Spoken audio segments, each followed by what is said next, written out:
Hello, my name is Ray Salazar, and this is Morning Reel, a film review podcast with a duration from 3 minutes to 100 hours, if possible. Happy Valentine's Day. I want to give a shout out to my wife, Fabiola, for being in my life and it's partially the reason, not that she said anything, right? But partially the reason why I'm into romance drama, romance comedy, some. In this case, romance drama. Today I'm reviewing If Beale Street Could Talk, 2018 romantic drama film written and directed by Barry Jenkins, based on the novel of James Baldwin that came out in 1974. It features an ensemble cast starring Kiki Lane, Stefan James, Carmen Domingo, Tayana Paris, Michael Beach, Dave Franco, Dave Franco, Diego Luna, Pedro Pascal, Ed Screen, Brian Tyree Henry, and the fucking queen, Regina King, who had received 2 awards for this film. Won the Golden Globe and won an Academy Award. Cinematography by James Laxton, edited by Joan McMillan and Nat Sanders. Music beautifully composed by Nicholas Britell. The production companies: Annapurna Pictures, Plan B Entertainment, and Pastel Productions, distributed by Mirror Releasing.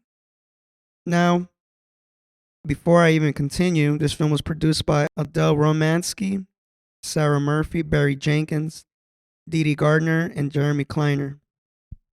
All this matters because without these people, this film wouldn't be as good as it is. Now, if you know Barry Jenkins, he won Best Picture for Moonlight, which is a great film, which is a film that I'm probably gonna since I just said it, I'm probably gonna review it. Cause it's not a romance film, but it is a film that deals with love and identity. And this film, If Beale Street Could Talk, is about love, identity, and the injustice that African Americans not only had to deal with at the time, but they're still dealing with it to this day. And a lot of them can see their beloveds on this day either, which sucks, especially for those who have never committed no wrong or even a little wrong. You know what I'm saying? Like if you're stealing bread from a store, all right, I can see that. This is a pretty simple film, yet it's complex as far as how people deal with certain things, the emotions, the the chances you got to take on life, especially parenthood, right? Not all people can just be like, hey, let's have a kid. Some of them are surprised that a kid is coming on the way.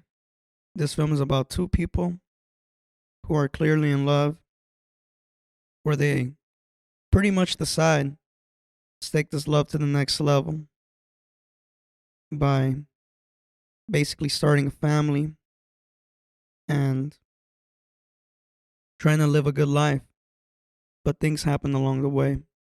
And it's funny how this film, as far as the editing is concerned, how it cuts in between like a certain night and to what the actual story is doing.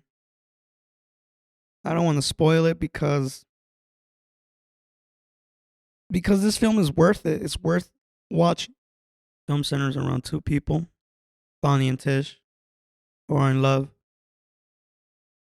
They grew up together, from childhood. As you get to know somebody, grow up, learn, and sometimes you fall in love, much like these two folks. And the way the cinematography paints them is just great. The type of film where you don't need fancy equal lighting in a room basically to make a scene. Although some would disagree, but this film really does try to play with natural light and practical lighting as well. Like if there's a living room with two lamps, you're gonna see a living room with two lamps, and it's gonna look like a living room with two lamps. But obviously, with the great cinematography, you're gonna kind of balance it out a little bit, but just enough to kind of like just to make you feel that what you're looking at is accurate as far as lighting is concerned. Let's not even talk about acting or the characters, all that crap. You know, like just lighting in itself, the way they do it is great. And there's numerous scenes that show you all kinds of moods and tones, and it's all in the same theme. What I love about Barry Jenkins, to me, one of the few directors that I've seen who just loves to, it's not that he breaks the fourth wall, but he just loves looking at the characters, looking at us. Because really, realistically, these characters are looking at themselves, you know, or looking at their significant other. And it's obviously through either a medium to a close up. And the way they look, each character, even the little kid towards the end of the film, it's crazy how you can just be mesmerized by a person's eyes, regardless of how they look like. You look into these eyes, and there's another scene in particular, like the lovemaking scene. It's a pretty good scene too. It's not so explicit. It's shot and directed with the utmost dignity, and they try to make something beautiful, and that's what the whole purpose of this film is you know, it's about love. You know, you need love to get ahead. I'm not saying that that's the only thing to get ahead, you know, like there's other things, right? But love, man, cuz fuck man, if you're in jail, you need love, straight up.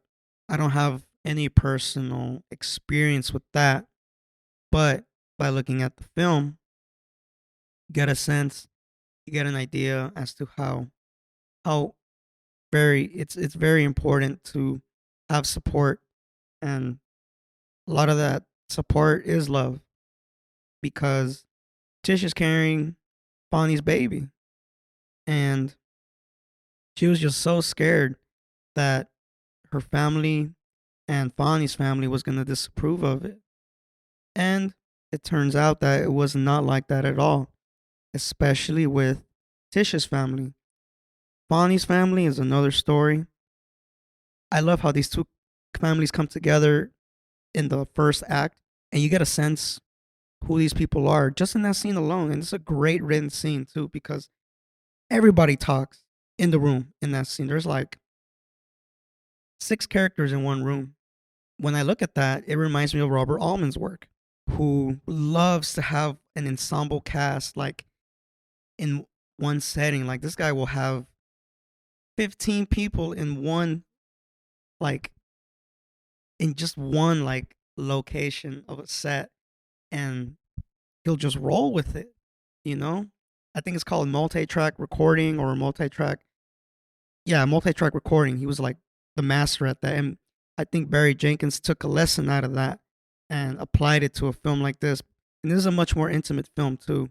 And you can, even the dialogue itself, like when you look at the film, there's, as far as like the ratio of dialogue and just visual, the visual wins all day. There's more visual than dialogue. There's enough dialogue to keep you satisfied. I felt satisfied. In certain scenes, there's not much dialogue happening. And it's not because like Barry Jenkins didn't know what to write. It's just that he knows exactly what the character should be saying. And it is hard for any writer to do that, to basically putting yourself into the character's shoes and literally choosing what you're going to say. And these characters do it, well, these actors do these characters so great, because this is a an adapted work from a novel. I've never read the novel. I don't know much about the novel. I don't know how different the novel is to the film, but since I'm just talking about the film, the the, the certain parts that lack dialogue are as good as the parts that do have a lot of dialogue, and everything's important too. And this is the type of film where, in fucking film school they would say every shot counts. Every shot, there's a reason. There's a reason for every shot and all that crap. And in this film, honestly, there is a reason for every shot that you see. And I'm not gonna tell you because that would take like fucking 3 hours, right? But watch it and you'll see what I mean. It's so beautiful. It's moving. Coming back to the beginning of the first act with the families hearing the news about the baby, and I'm gonna keep this part very, very short just to like conclude my fucking review of this film, even though I haven't said much, but I said enough, right? Just that scene alone, you know who these people are and what they're willing to do. It kind of gives you that insight as to what's gonna happen towards the end of the film. Based on the interactions of these characters, and they're all true. These are true characters. Like when you see them throughout the film, this is who they are, and they are complex in themselves. You get to see the change in Tish. She becomes less shy, more strong, more headstrong, really, because she wants her man out of jail. And this guy didn't do well. Here's the thing: as far as the film's concerned, we never get to see what happened, why Fonny went to jail. Like nobody knows. As far as the audience is concerned, nobody knows. We only get the insight from these characters as to what they think they know. But the thing about it, as far as the thematic of the film, which is support, which is love, all of that, you got trust in that. Fonny is very vouched as far as like him not committing the crime. The police department that runs Beale Street says a lot different. And obviously, since this film does deal with race and like race relations, like it's clearly shown that, like African Americans, they get it hard, dude. They get it hard. I like that Barry Jenkins shows us like real photos of jailed African Americans and like the conditions that they are in, officers or sheriffs who basically control these people's lives. And like I would just look at those officers and like I would just look at the look at their faces and see what kind of look they got. Whether they're happy at the fact that, you know, if they're racist, right? Like, man, we got these black people doing all our work for nothing and we get to do it every day, all day. Or just a guy doing his job, and this is what it is.